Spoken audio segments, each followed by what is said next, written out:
ASU and Utah are hoping to have their rivalry reborn this year. How are they going to stack up with the rest of the Big 12, though?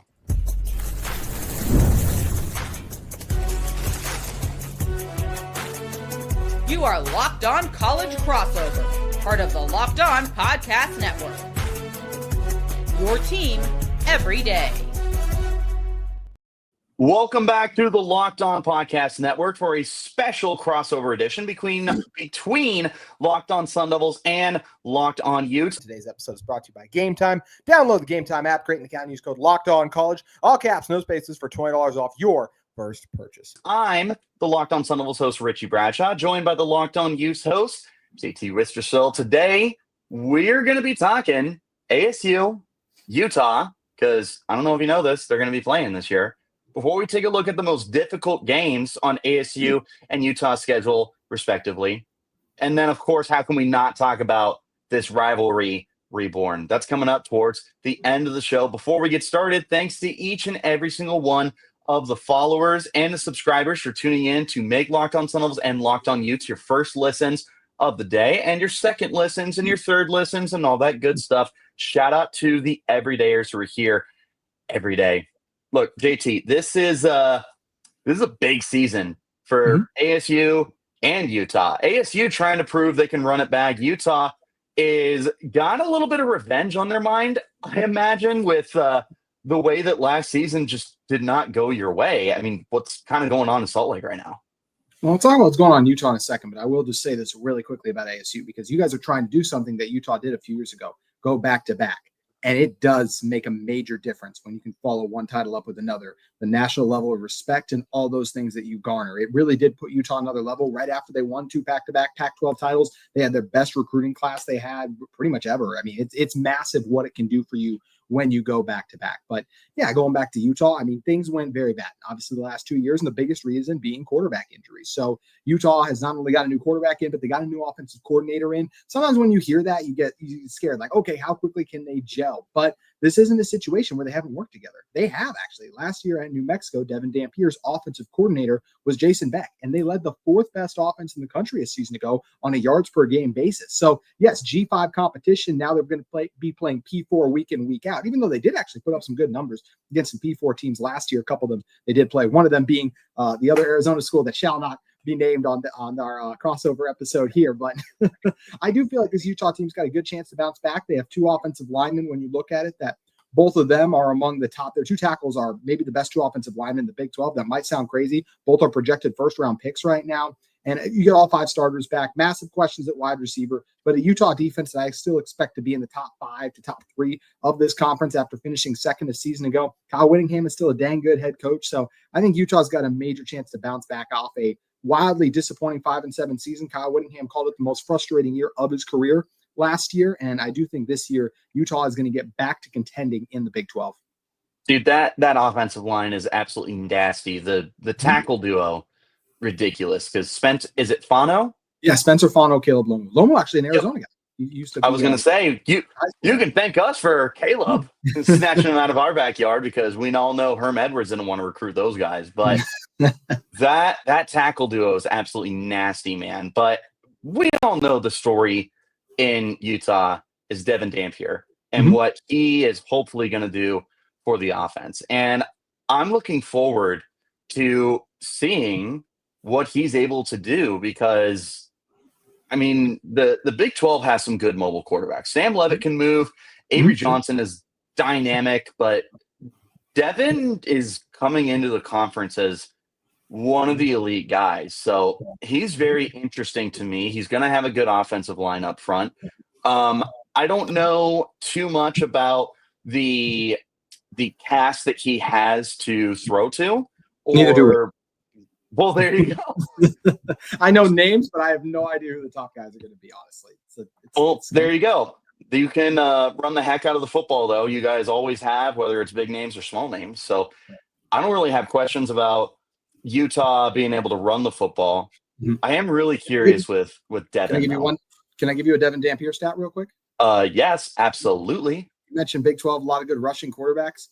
Not just among quarterbacks, among running backs too. Devon Dampier led the country in yards per carry last year. He averaged over 7 yards a run when he did decide to tuck it and run. So when he takes off, it can be lethal. Only quarterback in the country last year to run for over 1,000 and throw for over 2,500. Like there was only like 4 ever quarterbacks at the type of stat line he put up last year. He got a chance to have a really special season in the Big 12. There are a lot of people who have him as the second best in the quarterback in the Big 12, even behind Sam Levitt. So that shows you how good some people are on Devon Dampier. I absolutely think he can be one of the best quarterbacks in this conference this coming season when you look at his abilities.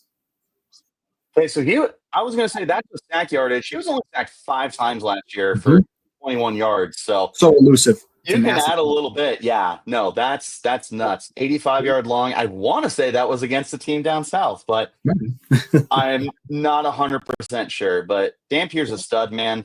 He's gonna bring a really interesting element to that Utah offense. I love what ASU has coming back. And recently I had someone in my comments tell me, oh, you talk about the same players over and over again. First of all, I do my best to talk about everyone. Second of all, how can I not talk about Sam Levitt and Jordan Tyson? It's going into the year, it might be the best quarterback to receiver combo in the nation that we know of, because we know Jeremiah Smith's the best receiver in college football. We don't know if Julian Sain's going to be him. We know that Ryan Williams, right, but we don't know about Ty Simpson. I think we have a good idea about Arch Manning and Ryan Wingo. We're not 100% sure. I think the only one you would argue would be Cade Klubnik and Antonio Williams. But, I mean, ASU is going to be able to put some points up on the board this year just with Levitt to Tyson. But they've got a lot of question marks at receiver as well. We have the number 1.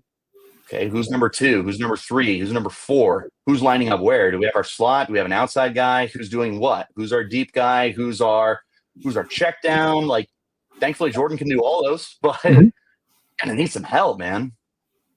Yeah, I mean, absolutely. I think with you guys, I think it's an impressive duo that you have. I really do. Tyson, but I also say this. I mean, I'm a big fan of Udo, the running back you got from Army. I mean, 1,000 yards last year, over that, 10 touchdowns too. So I really think that's going to be a strong asset too. With Arizona State, I think the only question really is the pass defense, right? I mean, you guys only had 24 sacks last season, which was not in the top 5, but you in the 10th best pass defense, but you had a really good running defense. So that's where you guys do. We'll get to this Utah matchup later, but that's where that makes that matchup interesting, is you guys do well against the run, and Utah obviously is going to want to pound the ball a lot. But it is interesting that you were able to have so much success last year as a team, because one thing you do see among successful teams is usually they can rush the quarterback better. And that was just not something that Arizona State did at the top level of the Big 12. But when you look at the offense and how good it was, and the fact that you have 4 returning starters and you're going to move a guard over to center, I heard as well too. So I just have a couple of questions about some of the other pass catchers outside of Tyson, but that's more so just because they haven't shown a ton at ASU. I know you guys added some talented transfers there, and I know some tight ends are going to step up too. So I do feel like you guys will move the ball very well. I'm actually someone too. I'm a big Kenny Dillingham fan. With what he did last year, taking you from worst to first, I actually think he is right now, as we sit here today, the best coach in the Big 12 conference. When you look at right now, this moment, obviously Kyle Whittingham is the best all-time coach in this conference. To me, you could argue with a Mike Gundy, but it's actually won conference championships. So that's where I'm going to side with Kyle Whittingham by that distinction there. But I think right now with what Kenny Dillingham is doing down in Arizona, I think you have to, Arizona State, I'll say. I usually just say Arizona, but I have to differentiate now because I want to be. We know what you mean, at least. Don't worry. Exactly. So I'm a big fan of you guys, and I think that Arizona State has a great chance to repeat as conference champions. Today's episode of Locked On Utes is brought to you by Game Time. We've all been there, logging on early and waiting forever for concert tickets to go on sale, only to lose your spots for a show you've been really trying to get into and anticipating. Live music should be about making memories, not dealing with the stress of ticket shopping. That's where Game Time comes in. Game Time makes getting concert tickets faster and easier than ever. Prices actually drop the closer you get to showtime, and you can save up to 60% with their last-minute deals. Tired of the endless scrolling trying to find the best deal? Game Time Zone Deals pick the best seats in your section for you. They also have that Game Time price lock where there's no hidden fees in there. And also, how about the panoramic view from your seat? So you know exactly what kind of a view you're going to be getting. Truly, no surprises. And you can take the guesswork out of buying tickets with Game Time. Take the guesswork out of buying tickets. Now you can too. Download the Game Time app. Create an account. Use code LOCKEDONCollege, all caps, no spaces. $20 off your first purchase. Terms apply. Again, create an account and redeem code LOCKEDONCOLLEGE for $20 off. Download the Game Time app today. Last minute tickets, lowest price guaranteed with Game Time. So that's where I kind of want to move to next is if ASU is going to win it, Mhm.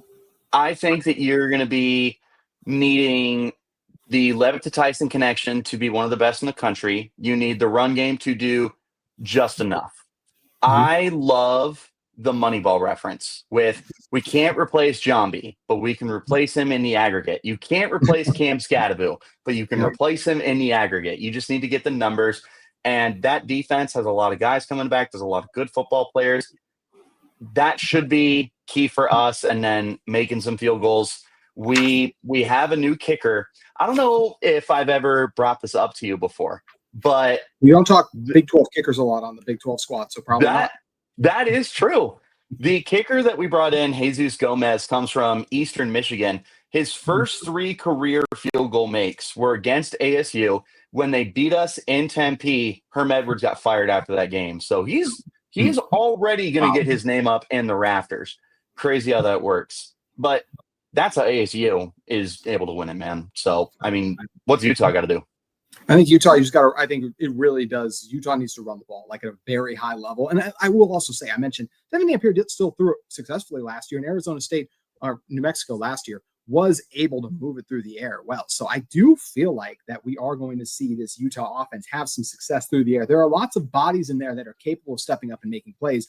There's no one returning to Utah last year or coming to Utah that at the P4 level has had over 500 yards. You have a former really high recruit that was at Cal last year, who's kind of transferred around to Tobias Merriweather that I do think could be that guy, but he's got to stay healthy and put it all together, something he hasn't done quite yet in his collegiate career. You have Otto Tia, who was really good G5 receiver at Utah State, but he's now shifted to a tight end. So what's that room going to look like? It's very interesting there. But for Utah, the recipe for success is, I just think, running the ball. But I also just feel like this Utah team, even just by being marginally better, they're going to be a lot better. This Utah team was dreadful in one-score games because, simply put, they just didn't have good quarterback play last year. I think they're going to have really good quarterback play. I think this is an offense that was terrible a year ago, makes a massive leap forward, while the defense, because they lost a couple of veterans, takes a slight step back. When I say slight, they were second last year. I don't see them matching that, but I could easily see them being, and I think they will be somewhere at 3, 4, or 5, because still a really good team. You got some questions along the defensive line, but we've just seen this Utah defense too many times year after year. This is the culture, the identity of this team. They're not going to be bad on defense, and they have a lot of still returning players that have played really well for them. Lander Barton being one of those guys I'm a huge fan of. Smith Snowden at corner too. So, and defensive linemen that can do their job. I was mentioning ASU's pass rush. Utah has some things to figure out with their pass rush as well too. I think Utah has the best safety duo in this conference as well too. I think when you look at Teo Johnson and Rabbit Evans, I don't know. A lot of people know, and I know you guys have a good one too. But as we said, the pass defense last year wasn't among the tops either. So that's where I'm curious to see which guys end up stepping up, making plays. But for Utah, I really think it's run the ball, be physical. A Utah schedule, I will say as well, no back-to-back road games this season. I think the byes fall at really good time. The fact that ASU and Texas Tech have to come to Utah, I think, is really big. Yeah, Utah has to play the rivalry game against BYU on the road, but BYU has no idea who their quarterback's going to be right now. And we're about to hit August. That's a massive problem for the Cougars. So I feel good about this Utah team's ability to bounce back, and I definitely think they can get to that 10-2, 11-1 type regular season. I think that's in play. Could it not go their way? Yeah. Big 12 is a really dang good conference. There's honestly 8 to 10 teams that I could see winning the league this year. And obviously would have said the same thing last year, except we wouldn't have included Arizona State. So this league is so full of parity. I think it's going to be a great race. But for Utah, really starts with that physicality up front in the trenches, led by the 2 best players on this roster that are their 2 offensive tackles. That's the best part about this concert, man, is the parity. If not ASU, if not Utah, I don't know who. ASU going to Utah, an underrated rivalry, one that built up in the Pac-12, RIP, in the early 2010s, I would say, is when that bad boy really started to get going. And I remember sometimes you just have those memories where you remember exactly where you were. And I don't even remember how the game went. I don't remember if ASU won or Utah lost. But it was when I first started to get into college football. And I was like, oh, Utah can't be that good. And it was a slugfest. And I was like, Utah? My dad was like, yeah, it's not the Utah team that we've known for a handful of years. And just Kyle Whittingham had them dialed in. And ever since then, I had them on my radar. And every year they pop up, I'm like, that's going to be a slugfest. And that's going to be the case again this year. It was a slugfest last year in Tempe with Cam rising on half a foot. Yeah. And then Levitt got hurt too, right? For you guys, didn't Levitt get hurt? Miss yeah, he got cracked in the ribs. Yeah. So I mean, like, that was a heck of a game last year. It's going to be a heck of a game this year. I totally think so. I don't think I teased it earlier, right? 55-3 the last time that Arizona State came out to Utah. I don't know what you're talking about. You're making that up. Turn off your Xbox. It feels like we are worlds away from that game. Like, I can't even begin to imagine. I don't think the programs are in opposite spots because I don't think Utah is a dreadful. No, that's disrespectful. But it wasn't great. It wasn't great, obviously, then. And I do feel like Utah is in a stronger position now than, they didn't lose 55-3. But with this game coming in this year, Arizona State is obviously the program on top. They're going to get everyone's best shot and everything. And I think it's an incredibly fun and exciting game when you look at when it's going to take place. That's October 11th. For Utah, will have just gotten to play West Virginia before that too. I don't think is going to be great, but it's both of our third game in the Big 12 coming up into this season, and I think it's going to be an absolute battle. We talked about Utah's offensive line. They should, Wayshawn Parker, the back they got in, he had 700 yards as a true freshman at Washington State last year. He was part of that good offense that John Mateer helped to lead. So I think he's going to be good too. I think this Utah offensive line and this run game is going to be beastly. But Arizona State, they have a really good less than zero questions about that offensive line. Yeah, it's going to be a great matchup up front, going back and forth there. And then I look at the other side of the ball too, and I go, okay, so Utah defense, it's been really good. That at times caused some problems last year, but Cam Scadaboo, man, I mean, he was tremendous. I mean, as a people's joke, running back. One of my shows last year, I said, I'm going to see Cam Scadaboo in my nightmares. And I forget the name of it, but one of the ASU accounts made like a joke and made a song out of it. Yes. He just ripped us. Oh my gosh. Apart. Oh, dude. That's one of my favorite accounts that we have out there too. And of course I can't I can't remember, but shout out. I know they're out there. It was amazing. But you mentioned it too, and I like Udo a lot, but Cam Scadaboo was obviously the heart of your team. So how do you replace that? The grit he played with, one of the biggest reasons you're there on the cusp of beating a Texas is because of what Scadaboo was able to do, right? So, and I am a little curious to see sometimes even the smallest wrinkles on the offensive line, like even though you have four of those starters back, you move one to center. So I am curious to see that, even though I still think it's going to be a good offensive line overall. And then we mentioned kind of that pass defense. That's where, okay, by the time you get to that point for Utah, Devon Dampier should have more games against P4 opponents under his belt. Is he ready for an Arizona State team that's going to load the box and going to make it tough on Utah to run the ball? I still think as we sit here, Utah will. It's not like the run game will be shut down, but Dampier's going to have to make some plays on 3rd and long. How much of those can he get by on scrambles? And how much of those is, hey, our guys winning on the outside, they're making things happen. Devon Dampier did his touchdown interception ratio last year, 12-12. He threw a lot of picks last year. Now, granted, he had some that bounced off his receiver's hands and things of that nature, but it's that statistic too that, Rich, you kind of mentioned earlier, you have questions about, can this Utah team rise to the top? And right now, probably the reason you don't have him in the top 4 is because, hey, it is a quarterback who hasn't gone P4 week in and week out. I think he's ready for that, but this is going to be a game where he's going to have to prove that. If Utah wants to contend in the Big 12, you can't go 0-2 against Texas Tech and Arizona State. You have to beat one of them. I think you need that tiebreaker. Yeah, I think Utah is going to be able to do that. I don't see them losing both games, and I think this is going to be a monster one too, because for a while Utah, as you kind of mentioned, Richie, was the top dog, or for the last couple of years, the Pac-12, Utah was the top dog because they went back to back. Can Arizona State become the top dog of the Big 12? And in part, they were beating one of those teams that used to be exactly that in the Big 12. I think it's going to be a lot of fun, but how do you look at this matchup right now? I mean, this is a game that is much bigger than I think a lot of ASU fans may think. You're going to go into the year. You're going to go, okay, you got Texas Tech. You got to go to Iowa State. You got to go to Baylor. You have U of A at home. I feel like, and I hope that's not the case, ASU fans. Please let me know I'm wrong. But I feel like a lot of ASU fans are going to overlook Utah a little bit because of the way they were down last year. Mm-hmm. And there's going to be questions with Dampier until he shows us. And that really is my only big question with Utah is Dampier, how the offense is going to look. I never have questions about the defense. That offensive line is disgusting. I don't know how we get the edge pressure off you, but I wish you guys luck with the interior guys because Jigabridge Kongaika, CJ Fight, and the rest of the beef that they have on that defensive line at defensive tackle.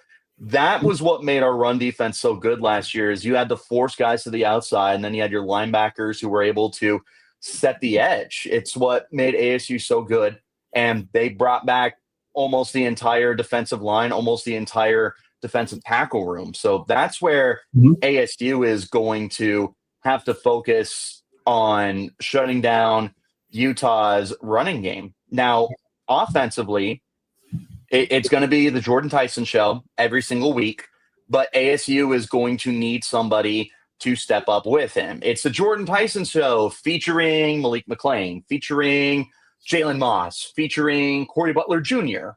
Like, they're going to need somebody to step up opposite him in order to balance things out. When I look at Jordan Tyson, I don't really have questions about is he going to be able to beat double coverage because he's got really good speed and he's a really good route runner.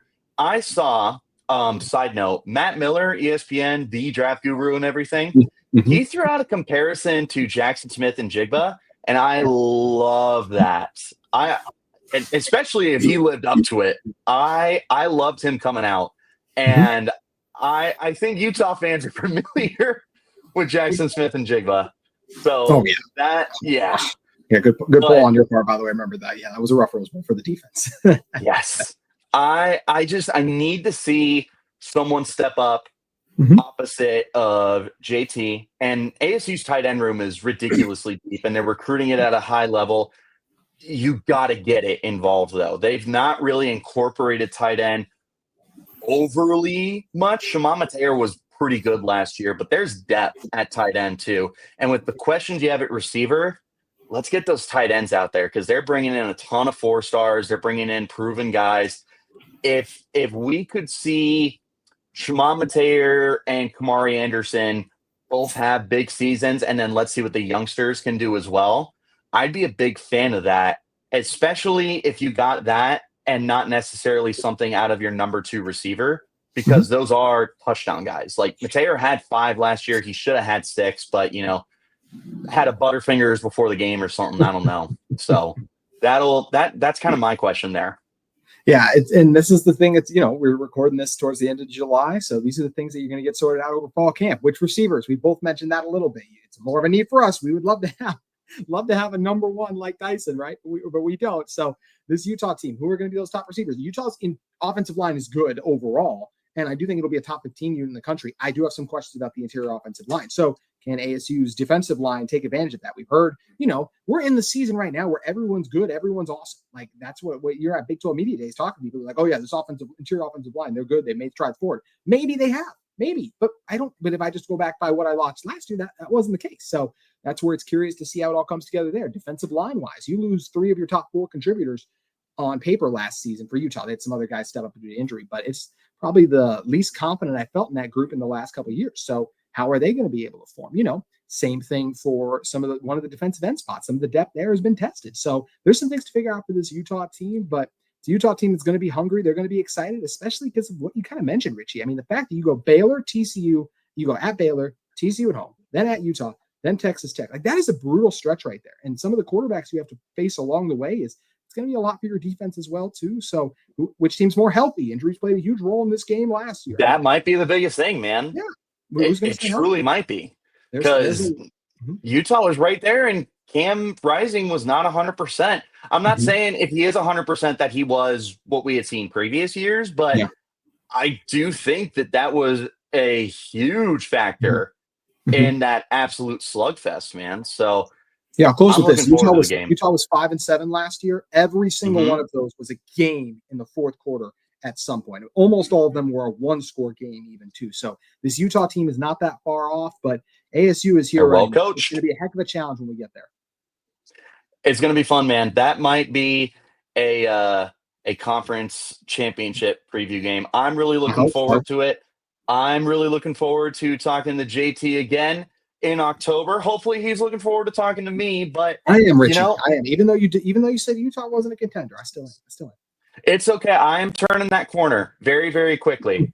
As we get closer to the season, when I start making my predictions for week to week, that's going to go from a 70% feel good about that game, probably closer to 50-50. So we're gonna see what happens then. But for Richie Bradshaw of Locked On Sun Devils, J.T. Wistrcill of Locked On Utes, thank you guys so much for tuning in to this Locked On College Football Crossover Edition. That's going to do it for today's episode of Locked On Utes. If you're in the market for a second listen, fall camps are underway. So you have your pick of the litter for Locked On College Football shows, but you could also just go with Locked On College Football. Spencer McLaughlin, a really cool interview with Josh Pate. I'd recommend you guys go check that out too. He always does a good job covering the latest and biggest stories in the college football landscape. Thank you again for making Locked On Utes your first listen and view of the day. We'll be back with you tomorrow, getting you ready for the 2025 Utah football season. Fall camp is here, and the season is right around the corner.